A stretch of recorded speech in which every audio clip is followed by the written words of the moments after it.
All right, welcome everybody to a brand new episode of the Inspiration Accelerator. I'm Michael Sonbert here once again with an incredible human. This woman is like an incredible human. I feel like I'm talking to actually a superhuman today.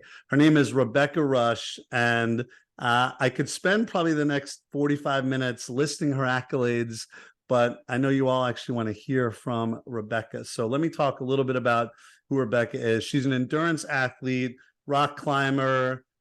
She's a mountain biker. She's an adventure racer. She's a 7-time world champ in multiple sports. She's an author. She's a motivational speaker. She's an Emmy winner, our first Emmy winner on the Inspiration Accelerator for a movie called Blood Road, which we were going to talk about, but you all need to see this movie immediately.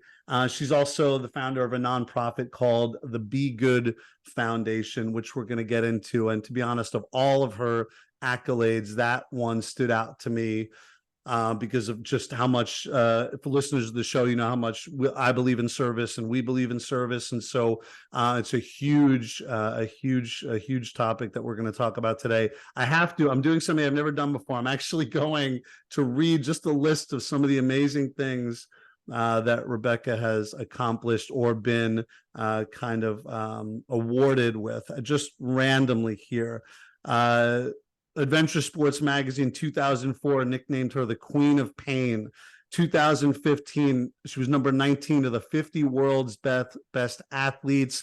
Outside Magazine in 2017 called her the top 40 women who made the biggest impact. Men's Journal, she's one of the 25 most adventurous women in the past 25 years. She was elected to the inaugural class of the Gravel Cycling Hall of Fame in 2022. She has her own gravel mountain bike race called Rebecca's Private Idaho that she runs every year on Labor Day weekend. She's competed in and won the Iditarod in Alaska multiple times. She's done it self-supported.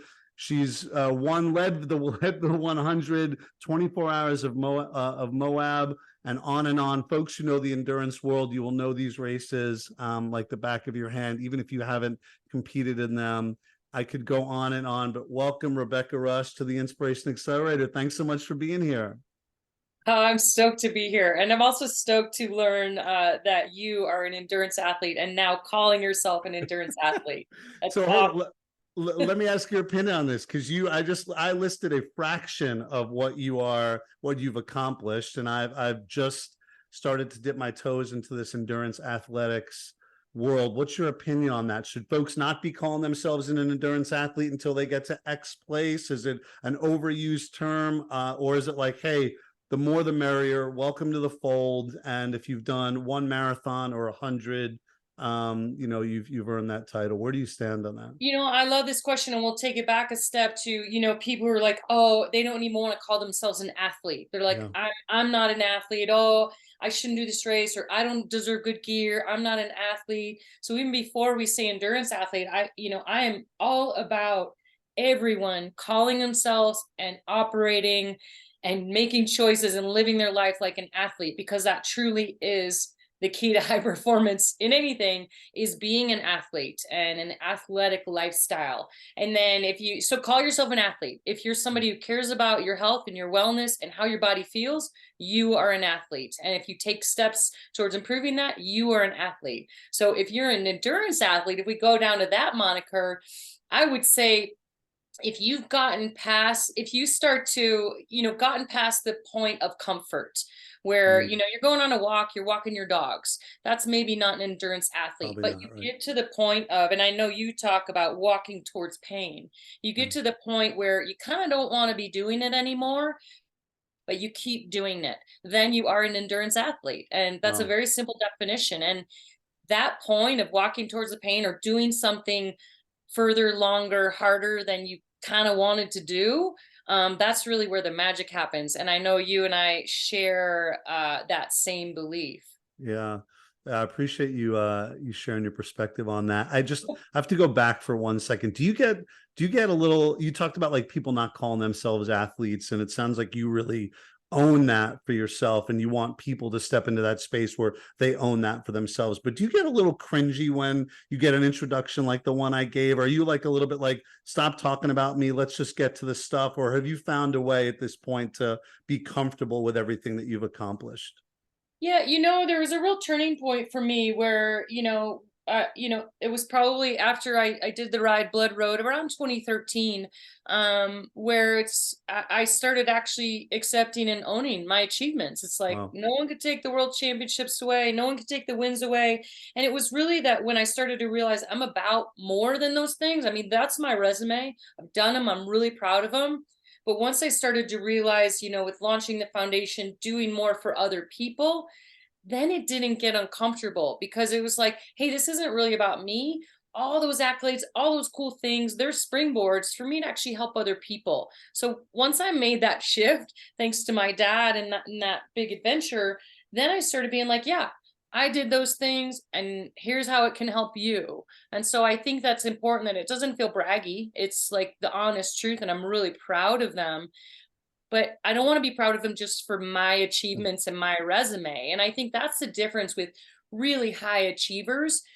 They don't need to talk about themselves anymore. Yeah. They use it as a launch pad to inspire their people, but then it's actually, well, like, what can we all do with this knowledge or these accolades or whatever I've learned? How can I pass it to you? And I know that you do a lot of that in the workplace culture. It's like what you've learned, you pass it along. Yeah. And so I love hearing the resume now because I own it and I know that it actually is about more than me. And I think that's Yeah. a really important distinction. Yeah, I love the point. One of my mentors talks about chess beaters. He says no chess beaters here, and that's not what we're talking about. You're at a place where your resume opens doors. Your resume allows you to serve others. Your resume allows it's instant credibility when you step into a space. But it's not you saying, "Look at me, look at me, look at me." And I think that for so many of us, we have that point. I've been accused by our CSO at my other company, Skyrocket, of getting soft over the last couple of years, and he says it jokingly, but really, Rebecca, it's that in a different way. Like, I don't feel like I need to beat my chest anymore about the work that we do or what we've accomplished. It's just about how do we serve our partners. And in fact, every year we have a new what we call a thematic mindset. And for this year, it's unstoppable service.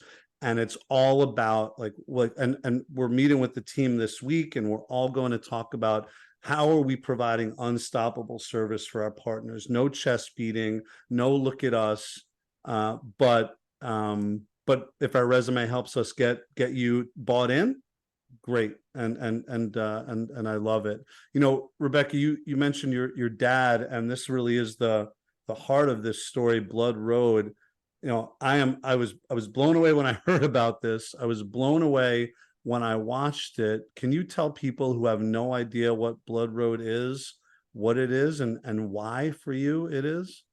Yeah, so Blood Road is a film that I made, but really it's an expedition that I did down the Ho Chi Minh Trail in 2015, a little while ago now.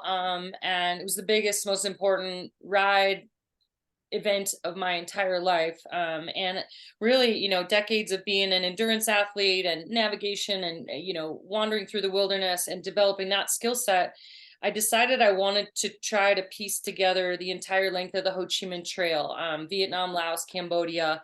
And for just to provide a little historical context, the Ho Chi Minh Trail was basically a route used kind of through the jungle. It changed all the time, and it was a supply route for the North Vietnamese to bring troops and ammunition to the South during the Vietnam American conflict. And my dad was a fighter pilot there during the war. He was shot down in 72 when I was 3 years old. And we had the map coordinates, we had the information, and it was really my curiosity of the explorer in me is, could I use my skill set to do a really cool expedition that no one had done before, but also to go to the place and where he crashed, to connect with my dad, to really kind of kind of get to know him in some ways. Yeah. And the film, we were a month on the trail, in the jungle. I rode with a Vietnamese woman cyclist because I really wanted to learn about the country and the culture and what the war was like. And I mean, it was basically like my own sort of uh, you know, trip through history, but also the current events of the place, and a 1,200-mile ride at the same time.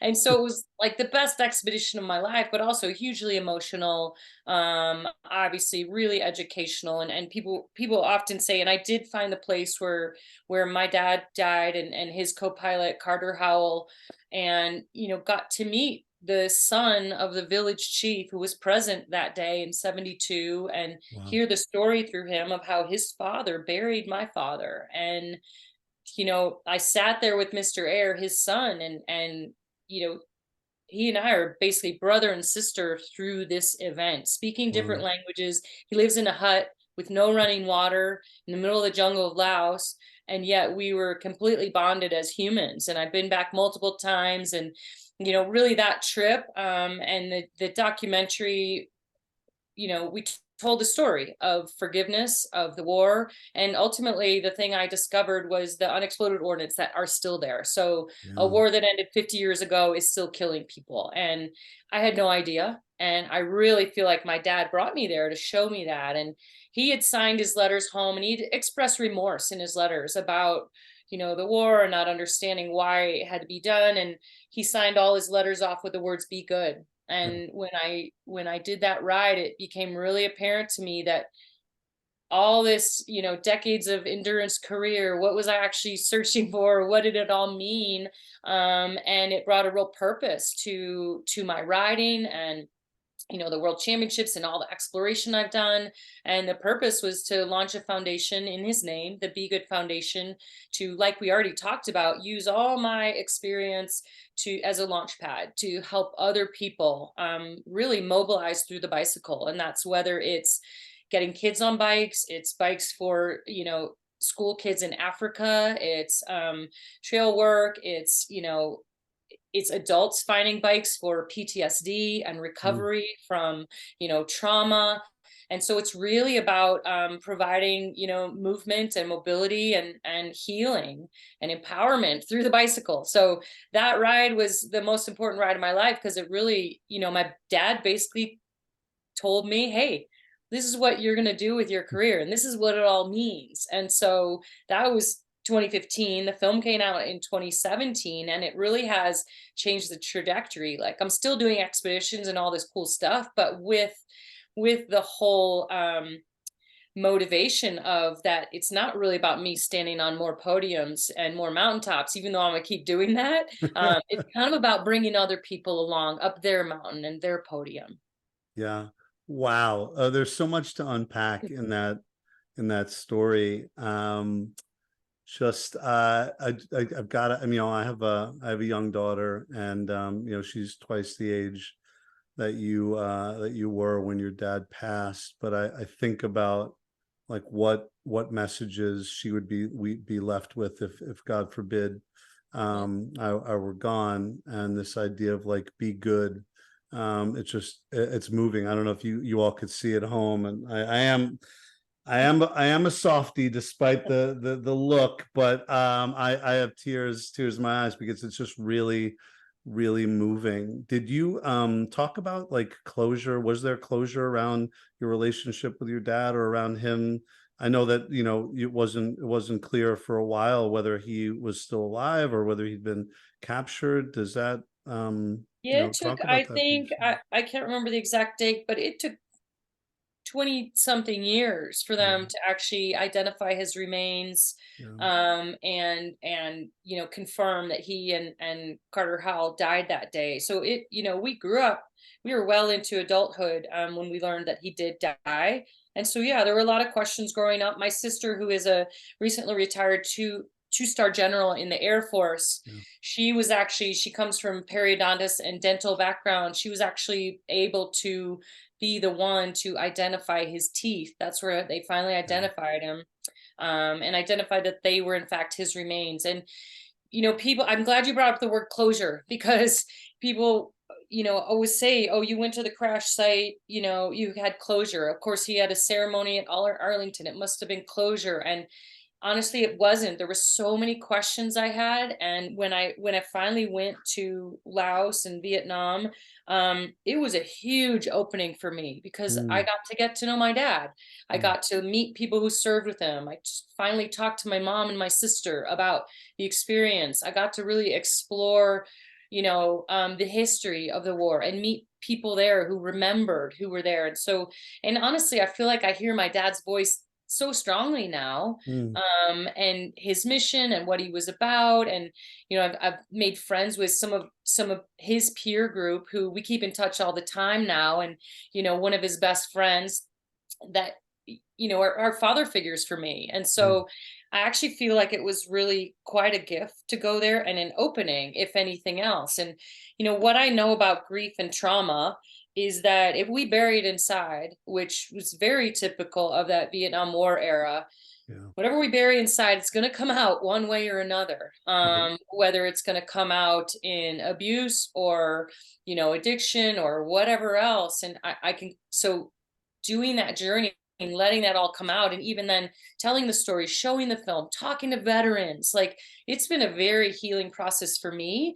And it's helped me realize when people ask me, all this endurance stuff, what are you searching for? Why are you doing all this stuff? I realize now that that was searching for, a hole that I was trying to fill. And Yeah. maybe some of the endurance sports became my way of coping, absolutely, of being in nature. And so my shift in my sport now has become more joyous and more adventurous and more curious than, do I really need to go, suffer and torture myself? So that's taken a shape in my sport as well too. And so, yeah, opening that wound, what I like to say is it's almost like a break that never healed right. And we had to break Mm, it again and align it and strengthen it. And now, I feel like my dad's really part of me and we have a relationship in some way. It's actually yeah. really cool. Wow, wow, it's so moving. I mean, the show is called the Inspiration Accelerator for a reason, and that's a really inspiring way to think about your relationship with your dad, and then and your work on on Blood Road, and But obviously what your I ride on Ho want Chi Minh Trail. Yeah. people to take, though, is, I mean, and the whole point of me telling my story is that, again, grief and trauma doesn't heal itself. It has to be looked at, it has to be talked about, it has to be opened up. And Yeah. that process was really hard, 50 years later. But ultimately, the grief and the trauma will find a way to heal once you sort of poke around and start looking at it. So if anyone is, we're all going to go through something. Sure. And so that's opening that up and being vulnerable and talking about what's going on, or going for a long run to think about it. Those are all ways, really, really great ways to sort of move through, basically from grief to gratitude.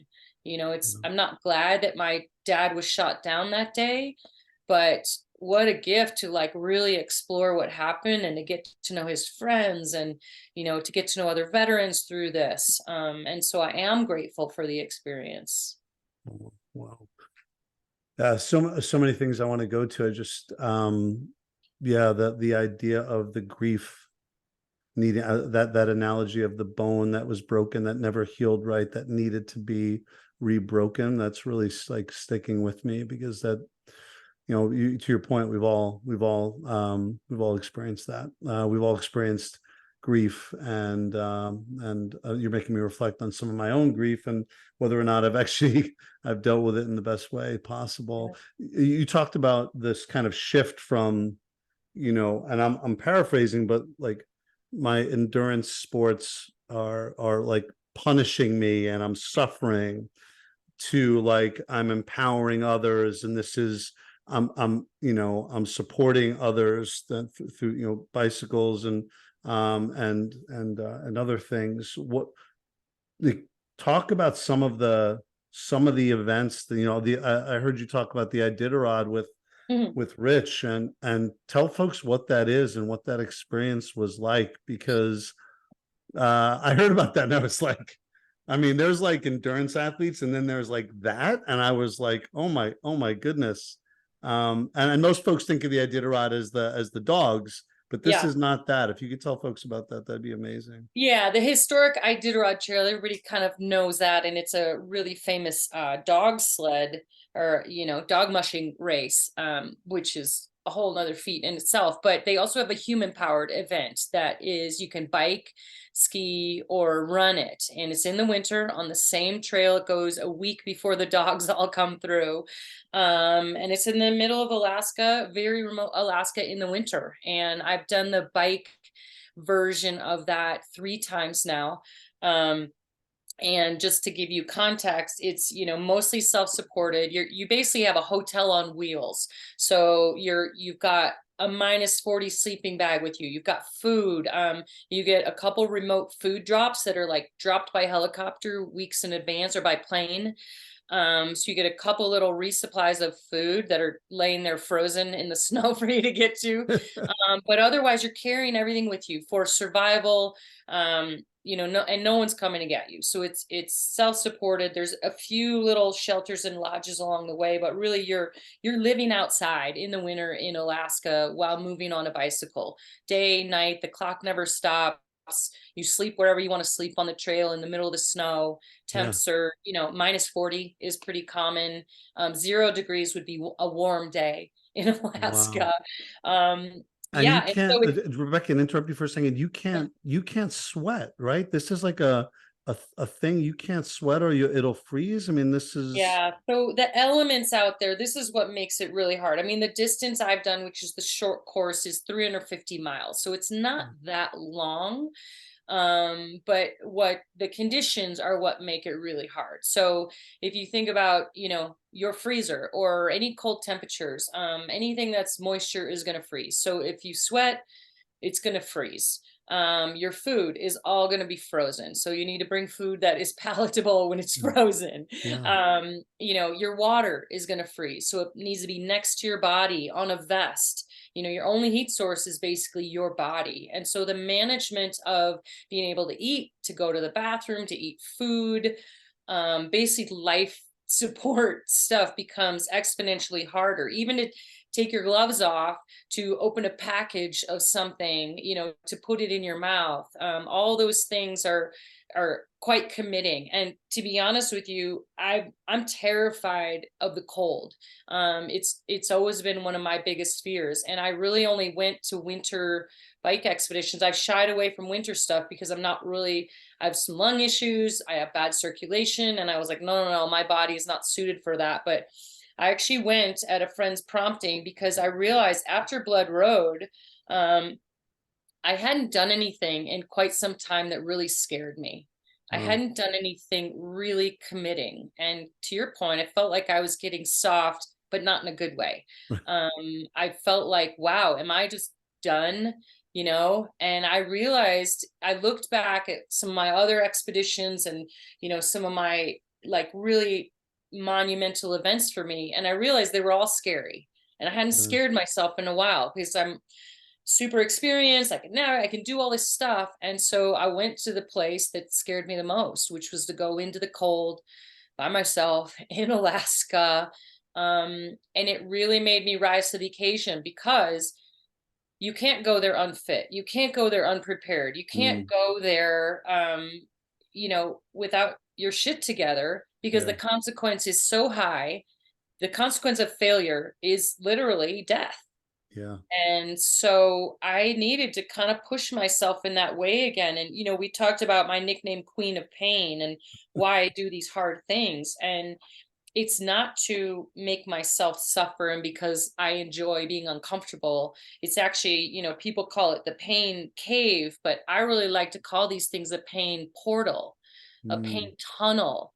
Because on the other side of that, and we can all reflect on the super hard things we've done, whether it's having a baby or moving or starting a new job, on the other side of something really freaking hard, you look back and you're like, whoa, I did that. Like you're a yeah. different person.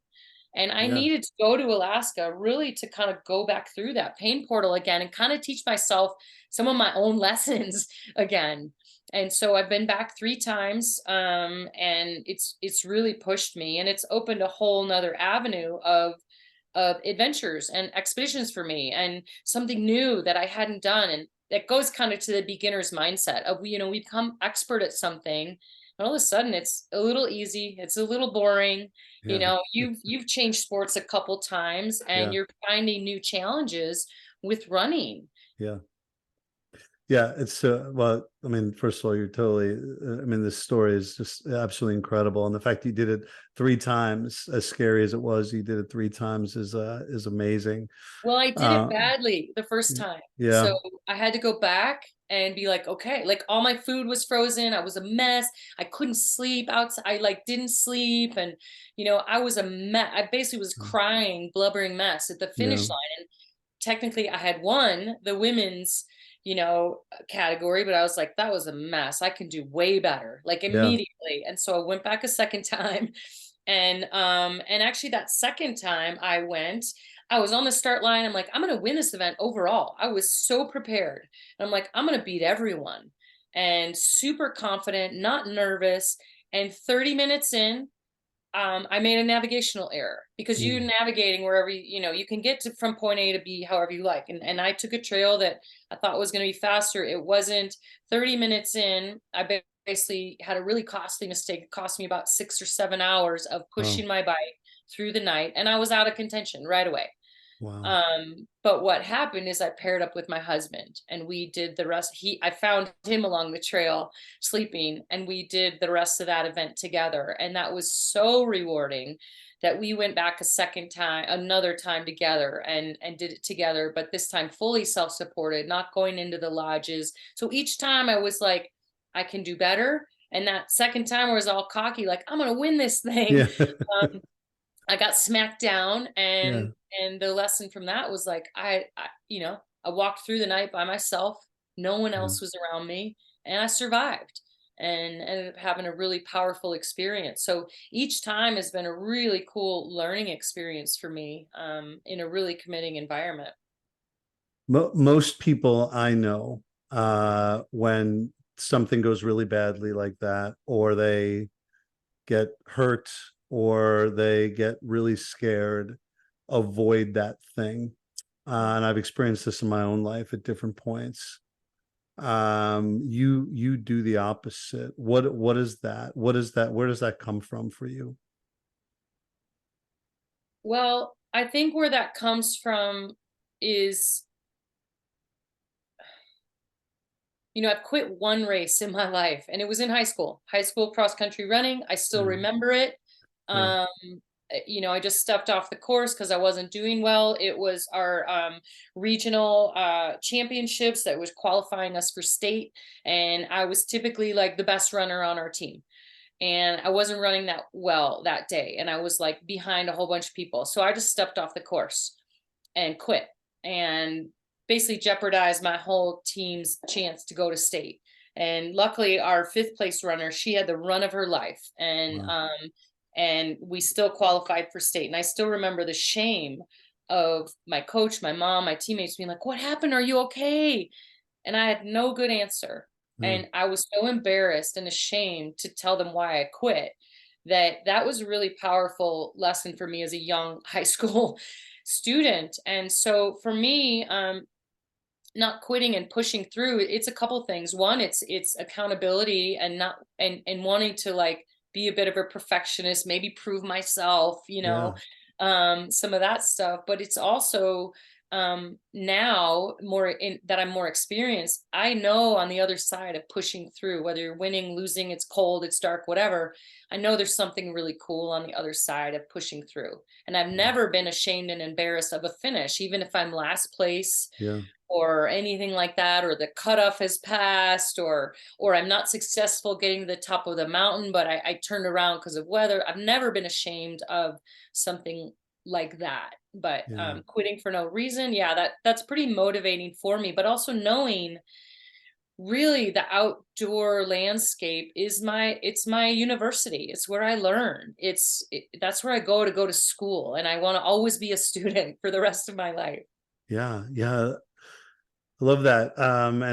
It's funny because when I'm reflecting back on my experience is a fraction of yours, but reflecting back on the marathon I ran last year and feeling like by the end of it that the race really got the better of me, and saying the second I finished, I'm going to run this again next year, and I'm going to have my sneakers for more than 2 weeks in advance, and I'm going to train for longer than I did, and I'm going to, I was the gel packs that everybody else was throwing on the ground. I'm like, no, I don't want to be a litterer. I'm going to put them back in my pocket. And now the insides of my pockets are caked with sludge, from like fruit berry sludge, and it's all over my fingers. And I'm just like, I'm doing this. I'm going to do this again. I'm going to do it much better than I did the last time. And and lots, to your point, lots of people like, oh, did you want to quit when you were out there? I was like, there was no chance I was going to quit. Like there was just not, it wasn't on the table. So it's I such a think if your different feeling. body wants to quit, but your mind is like, oh, what's that going to be like when I have to tell? But I think this is what you're describing is so awesome, because there is no better template for us to learn perseverance, leadership, resilience, failure, teamwork, all of our life skills. We can learn and practice in a sports playing field, and so that we're ready for the grief or the challenge or the really hard thing that's going to come to all of us in life. Yeah. And so it's why I want everyone to be an athlete, because honestly, that's where you learn life skills, is out there running and suffering and sweating and still going, and other people running alongside you are like, you got this, man. And you're like, you'll never see them again in your life. Right. But it's such a great template for us to be better performing humans. And I don't know why everybody doesn't do sport. I mean, that's part of my mission, is get everybody outside moving, because I do believe that's where you learn leadership. That's where you learn everything. That's how you learn how to be a good human, is out there, in nature on the trail. One of my coaches says, it's going to hurt regardless. So it can hurt and you can finish, or it can hurt and you can quit. Like you got to decide which one you want to go with. I didn't plan to ask you this, but it's something I'm just thinking about. What's the response of the people in your life? And I imagine they've gotten used to you doing these things, but beyond the like, why would you do this, or you're crazy, which I'm sure you've heard at different points, have folks in your life seen what you've accomplished and started to emulate it? Maybe not an Iditarod, but a shorter bike race or a run. Has this permeated through your social group, or have folks mostly stayed away from what you do? No, it's actually early on when, it was a little, endurance sports are, they're kind of in the world right now, and extreme sports and all that stuff, but yeah, when I was, rock climbing, and I quit my job to go live in my car and go rock climbing, my mom was kind of like, wait, what are you doing? You have a college degree, you had a really good job. Like, what's the deal here? But they've seen, basically I became an entrepreneur and turned sport into a career. So they've seen that, like, okay, she's making it work. But there is this really cool kind of ripple effect with my nieces getting involved in going out in nature. And my sister is, now involved in sport, and tons of dads who are like, yeah, my daughter read your book, and she joined the cross country running team. And so for me, like, that's bigger than any world championship or podium win, is that if what I do gets other people out moving, like that's such a win. It makes me so happy. And so yeah, people say I'm crazy, and they look at Iditarod, but then they're like, oh, but maybe I can try something smaller and work up to it. And honestly, that's how it works. Someone tries a 5K, and then they try 10K, and then they try, a little more and a little more and a little more. which is pretty cool. It's kind of how we designed the bike event that I do, Rebecca's Private Idaho. We've got everything from a 20 miler to a 4-day stage race. And so people start with the 20 and then they go to the 50 and then they go to the 100. And I think that's a really good, as we encourage people, like you can hear stories like mine and think, oh, that's amazing, or watch a film about somebody climbing Everest. But the whole point is that Everest starts with, any mountain, the first step, that baby steps for people is totally legit. It's totally great. It's like, I know you talk a lot about, like walking toward the pain, and we talk about doing hard things, but I also want to iterate to people that it really is quite simple. And a 5-minute run is going to give you health benefit, Yeah, emotional and physical health benefit. And then yeah, a 10-minute, and then a 20-minute. I think we're always in this world, and me too, of like, oh, if I'm not doing this big, great thing, I might as well not do it at all. And so I really try to temper my stories with telling people, like, just take a small bite, just take a little nibble. And what's really cool, what happens is the neurochemicals in your brain. And I call this my 20-minute rule. After 20 minutes of exercise, you release neurochemicals, basically free, happy drugs in your body that make you feel good. And yeah. so whenever I want to quit, or I don't feel like doing a workout, or it's raining, I'm like, okay, I got a 20-minute rule. And I'm going to go out for 20 minutes. And then if my body still wants to quit, like I'm injured or I really need a rest day, I'll listen to my body. But typically it's usually your mind that wants to quit. So I give myself that 20-minute rule. And that's why I tell people, go out for 20 minutes and then take stock, then decide, because that's where your brain chemicals kick in and all the good stuff starts happening. I was going to ask you about that.